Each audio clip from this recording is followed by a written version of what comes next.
Bonjour à tous, je suis Bertrand Galichon, membre de Coopération Santé et de son comité éditorial. Cette association rassemble différents intervenants du monde de la santé et cherche à promouvoir les synergies pour qu'on puisse travailler ensemble. Les matinales de Coopération Santé abordent un sujet de santé particulier en 15 minutes avec une personnalité du secteur.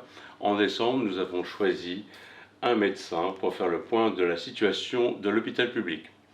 Mathias Vargon, bonjour. Tu es médecin-chef des urgences de l'hôpital de La Fontaine à Saint-Denis. Tu es par ailleurs très investi dans la Société française de médecine d'urgence, la SFMU. L'hôpital français est en crise. Nous assistons à une crise majeure du recrutement du personnel soignant, paramédicaux et médicaux. Nous parlons de jusqu'à 20% de lits fermés. Certains annoncent des chiffres beaucoup plus importants. Et donc, j'ai 4 questions à te poser. La toute première, comment as-tu vécu et vis-tu cet épisode du Covid-19 ? Alors, l'épisode du Covid-19, je l'ai vécu comme tout le monde, un peu pris par surprise par cette maladie. Et à la fois, il ne faut pas se le cacher, comme urgentiste, donc pas vraiment enthousiaste, mais quand même avec un petit défi qui était de gérer une crise. On est là un peu pour ça, donc ça a été la réorganisation du service, en tout cas sur la première partie, parce que moi je sépare les différentes parties en fait. La première partie, ça a été extrêmement dur, mais d'une certaine façon assez enthousiasmant, parce qu'il a fallu s'adapter, il a fallu faire de nouvelles choses. On a vécu aussi un moment où on ne voyait que des patients graves, ce qui est quand même l'objectif des urgentistes, puisqu'on avait évacué tous les autres patients. C'était à la fois l'organisation du service, et l'organisation du service, elle a changé quasiment tous les jours. On s'adaptait tous les jours en fonction à la fois du matériel qu'on avait, de ce qu'on apprenait sur la maladie, mais aussi des erreurs qu'on faisait. Et c'était une organisation quotidienne quasiment, puisque nous avions une cellule de crise quasiment tous les jours, de l'hôpital, avec tout le monde regardait dans le même sens, ce qui n'arrive strictement jamais à l'hôpital, c'est-à-dire que tout le monde prenait en charge les patients avec un travail énorme fait par à la fois les soignants, les médecins, mais également l'administration qui s'est vraiment mise en ordre de marche. Maintenant, c'est une parenthèse, et cette parenthèse s'est fermée tout de suite après la fin de la première vague, pour revenir à un fonctionnement hospitalier, j'allais dire normal, mais le fonctionnement hospitalier n'est pas normal, c'est-à-dire au fonctionnement anormal de l'hôpital, avec ses règles et avec ses combats quotidiens pour soigner nos patients. Ton hôpital se situe dans un des départements les plus emblématiques au point de vue social. Et comment se situe ton hôpital à l'heure actuelle ? Alors, notre hôpital, c'est un hôpital public, et bien que situé à Saint-Denis, donc dans un territoire quand même d'extrême pauvreté, l'hôpital, lui, fonctionne comme un hôpital normal, c'est-à-dire avec ses qualités, avec ses défauts. C'est notre population qui est différente. Ici, aux urgences, on reçoit énormément de patients qui ne parlent pas français, qui ont une couverture médicale qui est souvent pas complète, voire inexistante, puisque tout le monde n'a pas l'aide médicale d'État. Donc la problématique, elle se situe là. Mais pour le reste de l'hôpital, c'est un hôpital public, et donc on a des soignants qui font partie de l'hôpital public, avec les mêmes problèmes de recrutement des médecins, qui sont dans les services à garde, en chirurgie, aux urgences. On recrute essentiellement du personnel étranger, puisque les médecins français ne viennent pas jusqu'à nous. Il est vrai qu'on est 2 stations de métro après le périphérique. Et donc ça, c'est la difficulté. Et la difficulté, elle est du territoire, elle est effectivement de faire venir des médecins français, mais notamment aux urgences, en chirurgie. Dans les autres services, on a moins de problèmes. Et puis, c'est vrai que cette population particulièrement pauvre a ses propres problèmes, notamment de prise en charge à domicile, par exemple, ou de réorientation. On parle beaucoup de réorientation à partir des urgences. Je viens d'encadrer une thèse pour montrer qu'en fait, c'est beaucoup plus compliqué qu'on ne le pense comme ça. Le philosophe Jean-Luc Nancy, à propos du Covid, nous parle de loupe virale. Est-ce que le Covid a révélé les insuffisances de la structure, l'organisation hospitalière, ou bien le Covid a été une crise dans laquelle nous sommes toujours ? Alors, il y a 2 choses. D'abord, le Covid est effectivement une crise dans laquelle on est toujours, mais qui traîne, qui devient longue. On a pu ces crises majeures comme au début, Là, finalement, c'est une pathologie de plus avec une problématique supplémentaire d'isolement des patients. Mais isolement des patients, c'est des choses qu'on connaît déjà. C'est juste qu'on en a plus à isoler, et donc ça rend les choses encore plus compliquées. En ça, c'est le fonctionnement habituel de l'hôpital. Pour moi, le Covid, c'est un moment particulier.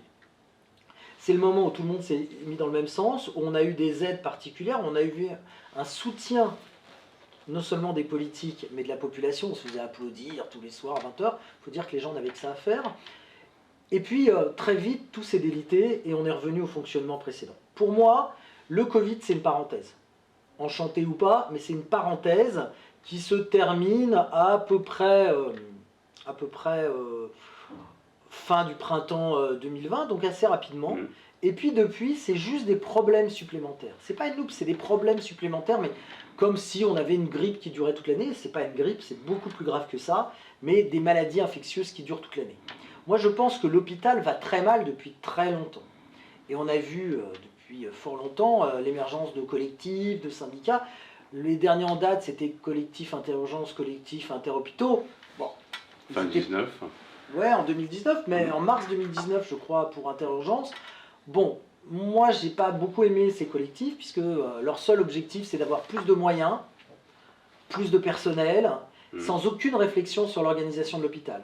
Alors d'un côté, alors je le dis de façon très caricaturale, qui vaut quelques ennemis, mais d'un côté, c'est des jeunes qui ont été pris en main plus ou moins par des syndicats, et de l'autre côté, les fondateurs d'interhôpitaux. Alors c'est vrai que ça s'est diffusé un peu, hein, mais c'était quand même du personnel hospitalo-universitaire de l'assistance publique hôpitaux de Paris.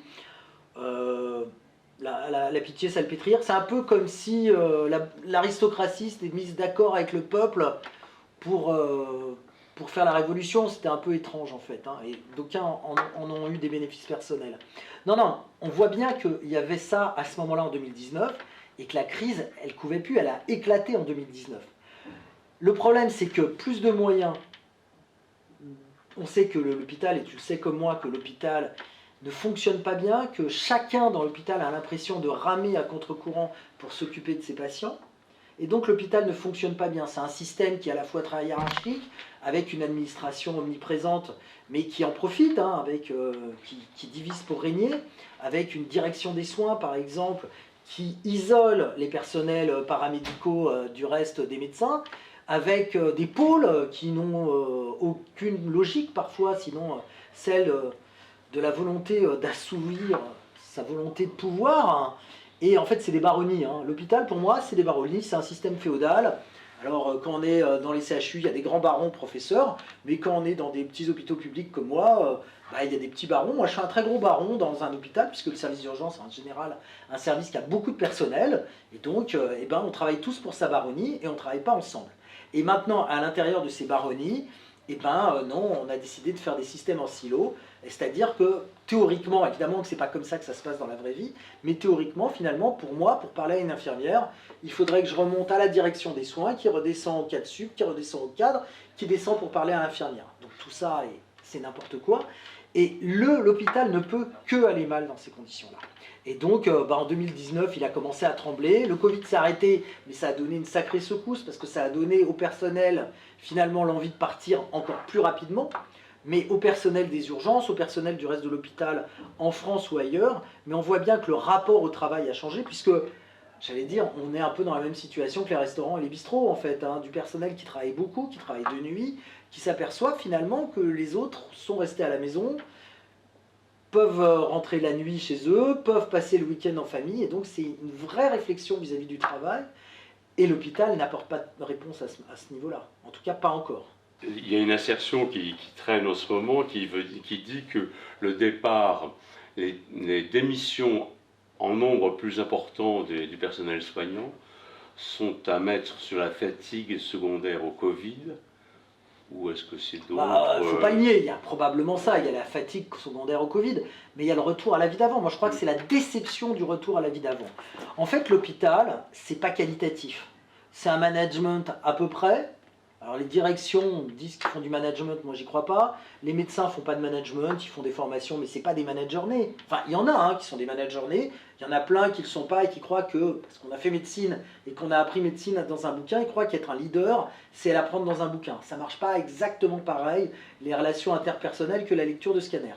Et donc, on est dans cette situation-là. L'hôpital est extrêmement maltraitant pour ses personnels, pour les médecins, pour la gestion de la carrière des médecins, mais encore plus pour les personnels paramédicaux, ou alors ils n'ont aucune gestion de carrière, ou faire des formations supplémentaires quand ils arrivent à les faire, quand on ne leur supprime pas au dernier moment, ne leur apporte strictement rien sur le terme de leur développement de carrière. La seule façon de se développer, c'est de faire cadre, alors qu'on pourrait se développer et être payé pour ça, avec des diplômes supplémentaires. L'environnement, moi j'ai l'habitude de dire que l'hôpital c'est moche et mal entretenu. Enfin, la première chose que vous faites le matin en arrivant à l'hôpital quand vous êtes une infirmière ou un aide-soignant ou un brancardier, c'est aller dans votre vestiaire, qui est en général sale, si c'est pas pour dire dégueulasse, avec des vieux placards, avec des vieilles chaussures. Enfin, vous n'avez pas envie de rentrer, quoi. Vous allez dans n'importe quelle entreprise, c'est beau, l'entrée est belle, vous travaillez dans un bureau qui est beau, et quand vous allez manger au self le midi, c'est bon, ou pas trop mauvais. L'hôpital, c'est exactement le contraire. Et on s'étonne que les gens veuillent en partir. Non, il faut retrouver un hôpital qui soit non pas autour du patient, parce que autour du patient, en fait, c'est la grosse tarte à la crème. On dit tout est autour du patient, et en fait, le patient n'est pas mieux soigné. Non, non, il faut un hôpital qui soit autour du soignant, et quand on aura des soignants qui travailleront dans de bonnes conditions, eh ben, ils travailleront bien. Donc le parcours de soins, c'est une fumisterie. Le parcours du soin, c'est un nouveau truc. C'est pas idiot, mais quand on centre tout là-dessus, enfin, c'est la qualité à l'hôpital, c'est une fumisterie. Moi, je le crois. Je ne dis pas qu'il ne faut pas faire de la qualité, hein, mais on mesure ce qu'on peut mesurer. Moi, je ne sais pas mesurer la qualité d'une prise en charge. Alors, on va mesurer quoi? Aux urgences, on va mesurer les temps d'attente. C'est débile, mesurer les temps d'attente. Est-ce que c'est grave d'attendre 1 heure, 2 heures, 3 heures pour une entorse? Est-ce que c'est grave de passer une journée aux urgences quand on a une suspicion d'embolie pulmonaire, quand il y a quelques années, on leur ratait toutes et les patients mouraient à la maison? Là, ils passent une journée à l'hôpital, ils sortent, on sait s'ils ont une embolie pulmonaire ou pas, et ils sont traités. C'est fantastique. Donc, non, non, la qualité, c'est quoi? C'est mesurer ce qu'on peut mesurer. C'est l'équivalent de l'ivrogne qui cherche ses clés sous le réverbère. Donc, on mesure, puis on dit c'est de la qualité, c'est pas de la qualité. Les RMM, par exemple, les revues de morbimortalité, quand on pouvait les faire en tant que médecin, c'est une chose. Quand on les fait par le prisme de la qualité, on coche des cases. Mais à la fin, il ne se passe rien. Donc oui, le parcours de soins, c'est pas inintéressant de s'apercevoir qu'un patient est bien pris en charge d'un point A à un point B. C'est très intéressant. Mais pour ça, il faut du personnel pour faire un parcours de soins.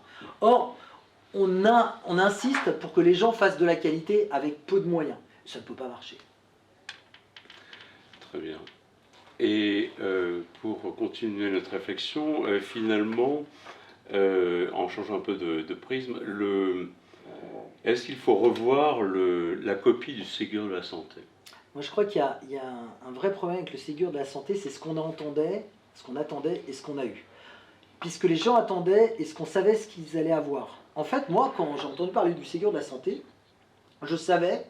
Et pourtant, je connais pas, c'est pas une question de relation, hein. Tous les gens que je connaissais disaient c'est pour revaloriser les salaires. C'est ce qui a été fait.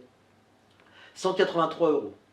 Et puis après, il y a l'organisation, on va mettre beaucoup d'argent. Mais on ne sait pas comment on va le mettre. Enfin, moi, je ne comprends rien au Ségur de la santé. On ne sait pas où on va mettre cet argent, à quoi il va servir. Encore une fois, si c'est pour rénover, et puis ça s'arrête après, ça ne sert à rien. Si c'est pour mettre un peu plus d'infirmières dans des services qui leur ont demandé le plus fort ou qui connaîtront le cabinet du ministre, ça ne servira à rien. Le problème, il est là, c'est qu'est-ce que c'est que le système de santé en France? Ça, le Ségur, de toute façon, en quelques semaines, vous ne pouvez pas répondre à la question. C'est qu'est-ce que c'est que le système de santé en France? Quelle est la place de l'hôpital? L'hôpital, actuellement, c'est un système lourd, avec un plateau technique. Ça n'est plus du tout l'hôpital tel qu'il existait il y a encore 30 ou 40 ans. Et donc, est-ce que tout le monde a besoin d'aller à l'hôpital? Est-ce qu'on a besoin de services d'hospitalisation de jour, de semaine parfois? Ça pourrait peut-être être fait en ambulatoire. C'est quel est le rôle de l'ambulatoire? Est-ce qu'il faut absolument que tous les gens aillent à l'hôpital? C'est pas certain, or on ne se pose pas la question. Et on voit bien, hein, c'est bien le problème de ces collectifs, hein, c'est que ces collectifs, c'est par le prisme de l'hôpital, et qu'est-ce qu'ils veulent? Ils veulent plus de moyens. Ils ne se demandent même pas si leur place est à l'hôpital. Et peut-être que parmi ces quelques personnes qui ont beaucoup manifesté, il y en a quelques-uns qui n'ont plus leur place à l'hôpital. Alors évidemment, ils ont peur de perdre leur statut. Alors médecin hospitalier, c'est plus vraiment un statut, mais de professeur de médecine, par exemple. Alors peut-être qu'il faut des professeurs de médecine de spécialité à l'extérieur de l'hôpital. Parce que, d'abord parce que les patients, ils n'aiment pas aller à l'hôpital. Aucun d'entre nous n'aime aller à l'hôpital. Et donc peut-être qu'on est mieux à la maison. Peut-être qu'avoir l'infirmière qui vient à la maison pour un traitement plus spécialisé, c'est plus important. Mais ça nécessite une vraie réflexion, ce que de mon point de vue, le Ségur de la Santé n'a pas pu faire, n'a pas voulu faire. Et puis, il faut le dire, les conseillers du ministre, c'est qui? C'est ce qu'il y a de plus classique comme praticien hospitalier ou professeur de médecine. Donc c'est pas eux qui vont faire bouger les choses. Au contraire, eux ils sont là, c'est un peu ce que je dis aussi souvent, c'est la phrase du guépard, c'est changer tout pour que rien ne change.